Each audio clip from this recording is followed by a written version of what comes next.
हाय दोस्तों, मैं हूं मुकेश कुमार चौहान और मेरे YouTube चैनल में आप लोग का स्वागत है। तो आज हम लोग पढ़ने वाले हैं वैद्युत द्विध्रुव के कारण अक्षीय स्थिति में विद्युत क्षेत्र की तीव्रता का व्यंजक। तो इस व्यंजक को पढ़ने से पहले हमें वैद्युत द्विध्रुव किसे कहते हैं ये जानना पड़ेगा। तो सबसे पहले वैद्युत द्विध्रुव क्या है, इलेक्ट्रिक डाइपोल। तो इलेक्ट्रिक डाइपोल क्या है इसको जान लेते हैं। तो अपने पास दो आवेश हैं, दो बिंदु हैं, मान के चलिए दो बिंदु हैं। इस प्रकार से दो बिंदु ले लेते हैं और ये दो बिंदु ले लिए और दोनों बिंदु पर एक ऋणात्मक आवेश एक धनात्मक आवेश ले लेते हैं। इनके यदि बीच की दूरी, दोनों आवेशों की बीच की दूरी 2l है। ये 2l को हम लोग बोलते हैं अल्प दूरी। अल्प दूरी, ठीक है। तो दो आवेश को यदि दो आवेशों की बीच की दूरी क्या हो, 2l हो, या उन दोनों की बीच की दूरी क्या हो, अल्प हो, तो ये जो द्विध्रुव है, ये दोनों द्विध्रुव को हम लोग इस स्थिति में क्या कहेंगे, वैद्युत द्विध्रुव में कहेंगे। ठीक है। जब दोनों आवेशों की बीच की दूरी क्या हो, अल्प हो, बहुत ही कम हो, या 2l हो, 2l को ही अल्प दूरी बोलते हैं, या बहुत ही कम, है ना, या अल्प दूरी भी बोल सकते हैं। तब इस स्थिति को हम लोग वैद्युत द्विध्रुव में है कहेंगे। ठीक है। तो ये तो समझ में आ गया। अब इसके बाद हम लोग चलते हैं अक्षीय स्थिति। तो अक्षीय स्थिति होता क्या है, अक्षीय स्थिति। तो अक्षीय स्थिति ये है, दो बिंदु फिर से ले लेंगे हम लोग, वैद्युत द्विध्रुव। वैद्युत द्विध्रुव पहले बना लेते हैं। वैद्युत द्विध्रुव ये है, यहां पर ऋणात्मक आवेश, यहां पर धनात्मक आवेश, ये वैद्युत द्विध्रुव हो गया। और इनकी बीच की दूरी अल्प होगी, मतलब 2l होगी, तभी ये वैद्युत द्विध्रुव कहलाएगा। तो ये वैद्युत द्विध्रुव है। तो अक्षीय स्थिति में है कब कहलाएगा कोई वैद्युत द्विध्रुव, अक्षीय स्थिति में कब कहलाता है, जब इसके अक्ष को बढ़ा देते हैं। ये इसके अक्ष को बढ़ा दिए हम लोग, ये मान के चलिए इस अक्ष को बढ़ा दिए। तो यहां पर बढ़ाए गए अक्ष पर एक बिंदु लेते हैं, P बिंदु ले लेते हैं मान के चलिए। तो इस P बिंदु पर हमें विद्युत क्षेत्र की तीव्रता ज्ञात करनी है। इस P बिंदु पर हमें विद्युत क्षेत्र की तीव्रता ज्ञात करनी है। तो हम लोग इस द्विध्रुव को कहेंगे अक्षीय स्थिति में है कहेंगे। तब ये जो द्विध्रुव रहेगा ये कौन सी स्थिति में है कहेंगे हम लोग, अक्षीय स्थिति में है। जैसे कि यहां पर मैं लिख दे रहा हूं, यदि वैद्युत द्विध्रुव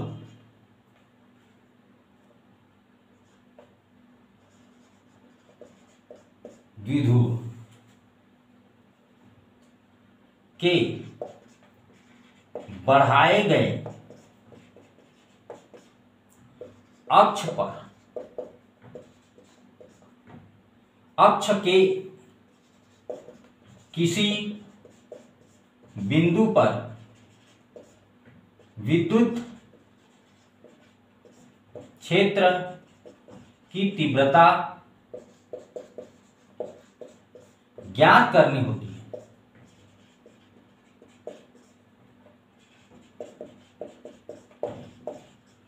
तो इस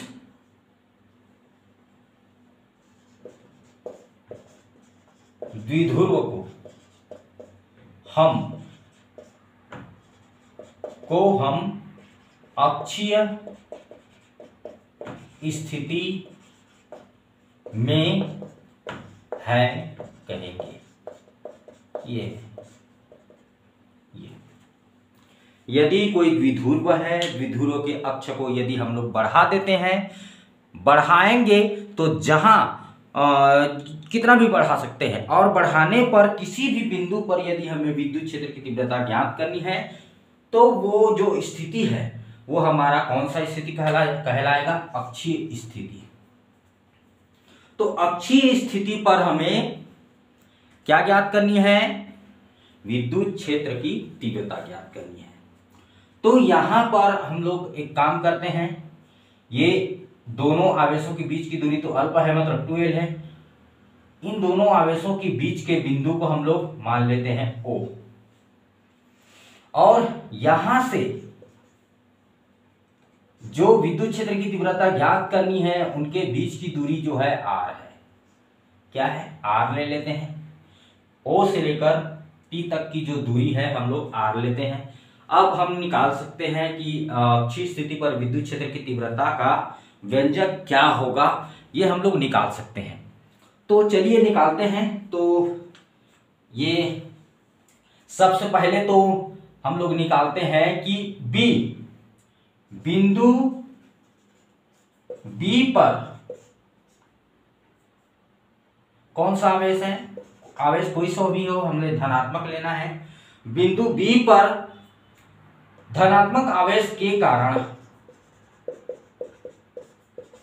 विद्युत क्षेत्र की तीव्रता, विद्युत क्षेत्र की तीव्रता बिंदु B पर धनात्मक आवेश के कारण यहां पर थोड़ा सा कारण बिंदु P पर विद्युत क्षेत्र की तीव्रता, विद्युत क्षेत्र की तीव्रता कितना होगा?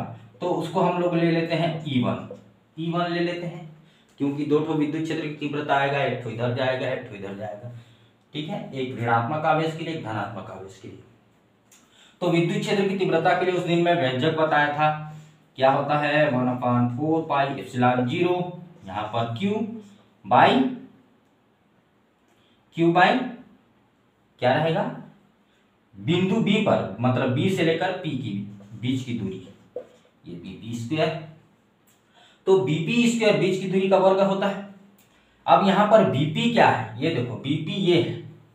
अगर हम लोग BP का वैल्यू निकालना चाहेंगे तो क्या है? यदि OP यहां से लेकर यहां तक, OP में यदि हम लोग OB माइनस कर देंगे, कुल मिला के OP में मतलब यहां से लेकर यहां से लेकर यहां वाले में इतना माइनस कर देंगे तो हमारे पास बचेगा ये इतना भाग, मतलब BP वाला भाग। ठीक है, तो देखते हैं। अब OP क्या है? OP है हमारा, OP जो है R है, R माइनस का माइनस B, OB जो है ये बीच का भाग है, मतलब ये जो है L है और इतना भाग जो है L है। तो क्या बन गया हमारा? R minus L। तो ये BP का स्क्वायर है, तो R माइनस L का स्क्वायर हो जाएगा। तो इस प्रकार से हमारा व्यंजक आ जाएगा 1/4 pi epsilon 0 Q by R minus L का स्क्वायर। इसको मान लेते हैं हम समीकरण नंबर 1, समीकरण नंबर 1 मान लेते हैं। अब थोड़ा इसको मिटाना पड़ेगा, इसको मिटा लेते हैं। अब जैसे कि ये जो पहला टर्म्स आया है, पहला जो टर्म्स आया है क्या आया है? हमारा 1/4 pi epsilon 0 Q by R minus L का स्क्वायर। अब सेकेंड जो हमें सेकेंड यदि इक्वेशन निकालना है तो सेम प्रोसेस करेंगे। अब बिंदु B की जगह बिंदु A आ जाएगा। बिंदु A पर ऋणात्मक आवेश के कारण बिंदु P पर विद्युत क्षेत्र की तीव्रता, तो हमारा E1 E2 हो जाएगा। ये जैसे E1 लिखे हैं तो इधर तो है, एक तरफ जो जा रहा है विद्युत क्षेत्र की तीव्रता E2 है, तो E2 लिखेंगे 1/4 पाई एप्सिलॉन 0। अब यहां पर क्या हो जाएगा? Q इक्वल टू A से लेकर P तक की दूरी, तो AP निकालना चाहेंगे हम लोग, तो AP कितना है? ये देखिए, ये O से लेकर जो P है R है, और A से लेकर O है अपना L, तो R प्लस L हो जाएगा। यहां माइनस आया तो वहां प्लस आएगा। तो E2 इक्वल टू कितना हो जाएगा 1/4 पाई एप्सिलॉन 0 और Q बाई R, ये माइनस है तो प्लस, ये हो जाएगा। यहाँ पर देख लीजिए, समझ लीजिए, ये हमें AP निकालना है तो AP इक्वल टू कितना हो जाएगा, AP जो है कितना है OP और OA को जोड़ेंगे तो हमारा AP आएगा, मतलब OP जो है R है, R प्लस L, ये ठीक, इसी कारण आया है, इसको मिटा दे रहा हूं। अब यहां पर ये आ गया, इसको मान लेते हैं समीकरण नंबर 2। अब दोनों की दिशा क्या है, एक धनात्मक है और एक ऋणात्मक है, दोनों की दिशा अपोजिट है। यहाँ पर माइनस भी लिख सकते हैं हम लोग, माइनस भी लिख सकते हैं, कोई दिक्कत नहीं, ठीक है, और नहीं लिखेंगे तब भी चलेगा, दोनों अपोजिट डायरेक्शन में है तो माइनस भी लेके चलेंगे तब भी कोई वो नहीं है। अब हमें परिणामी विद्युत क्षेत्र की तीव्रता निकालना है, परिणामी विद्युत क्षेत्र की तीव्रता, तो परिणामी विद्युत क्षेत्र की तीव्रता हो जाएगा E1 minus E2, E1 minus E2, E1 जो है धनात्मक है और E2 जो है ऋणात्मक है, तो क्या हो जाएगा, परिणामी मतलब जुड़ जाएगा, लेकिन यहाँ पर E2 का जो दिशा है वो उल्टा होने के कारण वहां पर माइनस चिन्ह लग जाएगा, यहाँ माइनस चिन्ह। तो इस फॉर्म को, ये जो E1 है समीकरण 1 से उठा लेंगे और E2 जो है समीकरण नंबर 2 से, तो 1/4 पाई एप्सिलॉन 0, अब ये Q by R minus L का square minus 1/4 pi epsilon 0 Q by R plus L का स्क्वायर। ये देखिए, ये जो है ये समीकरण 1 से आया है और ये जो है समीकरण नंबर 2 से आया है, ठीक है। अब इसके बाद करेंगे क्या है, दोनों समीकरण को सॉल्व करेंगे, तो इसको मैं मिटा दे रहा हूं। ये दोनों समीकरण को सॉल्व करना है, दोनों समीकरण को जो माइनस किए हैं उसको सॉल्व करेंगे अपन, तो ये हो जाएगा E बराबर, पहले जो कॉमन फैक्टर है उसको निकाल लेते हैं। तो कॉमन फैक्टर क्या है, Q है, ये जो पूरा भाग है ये कॉमन है, तो Q बाई 4 पाई एप्सिलॉन 0, हमारे पास बचेगा क्या, 1 माइनस R का स्क्वायर माइनस नीचे में बचेगा इधर R प्लस L का होल स्क्वायर, ये हो गया। अब बराबर बराबर लेकर चलेंगे, Q 4 पाई एप्सिलॉन 0, अब यहां पर ये जो है तिर्यक गुणा हो जाएगा, ऐसा वाला टर्म्स आ जाएगा, ये देखिए, ये जो है इसके साथ, ये जो है इसके साथ, और ये दोनों आपस में गुणा, ये वाला फार्मूला। तो R प्लस L का होल स्क्वायर, इधर गुणा करेंगे तो R माइनस L का होल स्क्वायर बाई ये दोनों आपस में R माइनस L का स्क्वायर और R प्लस L का स्क्वायर। अब देखते हैं Q बाई 4 पाई एप्सिलॉन 0, अब देखेंगे तो यहां जो है ये जो फार्मूला है a प्लस बी का whole square, a minus B का होल स्क्वायर वाला फार्मूले पर मैच खा रहा है, तो ये फार्मूला को हम लोग लिख लेते हैं। ये वाला को जब विस्तार करेंगे तो R square plus 2RL plus L square, इसको करेंगे तो R square plus 2RL minus L square, इसको हम लोग विस्तार कर दिए, बढ़ा दिए, जो भी फार्मूला था हमारे पास ये वाला फार्मूला a प्लस बी का होल स्क्वायर वाला और a माइनस बी का होल स्क्वायर वाला फार्मूला लगा यहाँ पर, ठीक है। अगर ये फार्मूला हम लोग लिखना चाहेंगे तो इस प्रकार से भी लिख सकते हैं। ये देखिए, ये फार्मूला जो होता है हमारा a square plus 2ab plus B square, ये वाला फार्मूला होता है a square minus 2ab plus B square. ये माइनस प्लस का हम लोग यहाँ पर उपयोग करेंगे, प्लस माइनस माइनस हो जाता है, plus minus minus minus minus plus हो जाता है। अब इन दोनों को हम लोग एक साथ लिखेंगे तो कैसे लिख सकते हैं, ये देखिए, आर माइनस एल और आर प्लस एल, ये दोनों का स्क्वायर कर देते हैं। अब एक और फार्मूला हमारे पास आने वाला है, a माइनस बी और a प्लस बी। इसका होता है a square minus B square. यहाँ a के जगह r है और b के जगह है हमारा l है, तो ये क्या हो जाएगा देखते हैं, 1/4 पाई। अब यहाँ पर जो कटने वाला है आर स्क्वायर एक माइनस एक प्लस से कट गया, एल ये माइनस है और ये प्लस से कट गया। हमारे पास बचेगा क्या 4, ये 2 और 2 4 आर एल। अब यहाँ पर ये जो है फार्मूला अटैच करेंगे हम लोग, तो आर इन दोनों के लिए ना आर का स्क्वायर माइनस एल का स्क्वायर और ये बच गया स्क्वायर, ये हो गया। यहाँ पर स्थिति क्या है उसको देख लेते हैं। यहाँ जो आर है, ठीक है, यहाँ जो आर है वो एल से काफी बड़ा होता है, एल से काफी बड़ा होता है आर, क्योंकि एल जो है अल्प दूरी लिया जाता है, इसलिए हम लोग एल टर्म को छोड़ देंगे। तो हमारा Q बाई 4 पाई एप्सिलॉन 0, यहाँ पर 4 आर एल को छोड़ दिए, एल वाले टर्म्स को छोड़ देते हैं।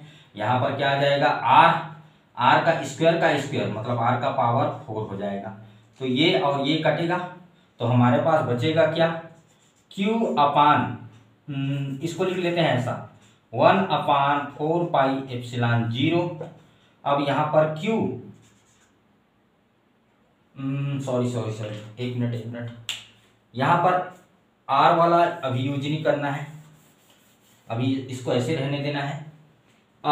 इसके बाद करेंगे क्या, अपन ये जो समीकरण आया है इसको मैं यहाँ पर लिखना चाहूंगा, तो थोड़ा मिटा रहा हूं। अब इसको करेंगे क्या, इसको मैं यहाँ पर लिखूंगा, ये E के इक्वल में आते जा रहा है, तो इसको मैं लिख रहा हूँ 1/4 पाई एप्सिलॉन 0।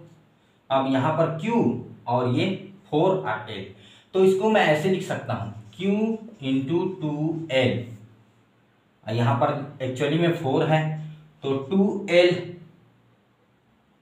2RL ऐसा लिख सकता हूँ।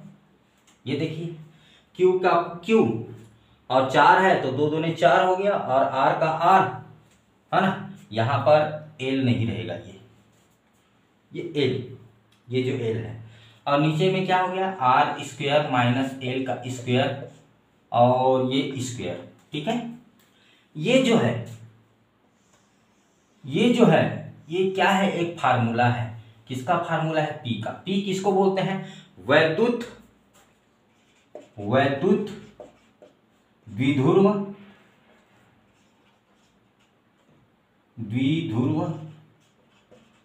आघूर्ण। ये P जो है, P इक्वल टू क्या होता है, Q इंटू 2L, वैद्युत द्विध्रुव आघूर्ण। P का वैल्यू क्या होता है, Q इंटू 2L, तो यहाँ पर देखिए Q इंटू 2L, इसीलिए हम लोग इसको ये 4RL को कन्वर्ट किए हैं, ये पूरे टर्म्स को इस प्रकार से कन्वर्ट किए हैं। अब इसके बाद 1/4 पाई एप्सिलॉन 0, यहाँ पर इतना के जगह पर आ जाएगा P हमारा, तो ये हो जाएगा 2PR, ये 2 का 2, ये हो गया P, ये जो पूरा टर्म्स है P हो गया, और R का R, और नीचे में आ जाएगा R स्क्वायर माइनस L का स्क्वायर का होल स्क्वायर। अब यहाँ जो है, अब यहाँ पर छोड़ सकते हैं, क्योंकि जो R है वो L से काफी बड़ा होता है, इसलिए हम लोग L को छोड़ देंगे, इस L को छोड़ेंगे, ठीक है। तो इस प्रकार से आएगा हमारे पास व्यंजक 1/4 पाई एप्सिलॉन 0, ये 2PR बाई R का पावर 4 हो जाएगा, इसको छोड़ देंगे, ये R इससे कटेगा, तो हमारे पास E इक्वल टू क्या जाएगा 1/4 pi epsilon 0 2P by R का पावर 3। ये है हमारा मेन व्यंजक जिसको हम लोग को ज्ञात करना था। ये जो व्यंजक है किसका व्यंजक है, वैद्युत द्विध्रुव के कारण अक्षीय स्थिति में विद्युत क्षेत्र की तीव्रता का व्यंजक है। 1/4πε0 2p/r⁻³ तो अगर ये टॉपिक आप लोग को समझ में आया होगा तो बिल्कुल मेरे चैनल को सब्सक्राइब करिएगा, लाइक करिएगा और शेयर करिएगा और कमेंट करके ज़रूर बताइएगा। तो थैंक यू दोस्तों।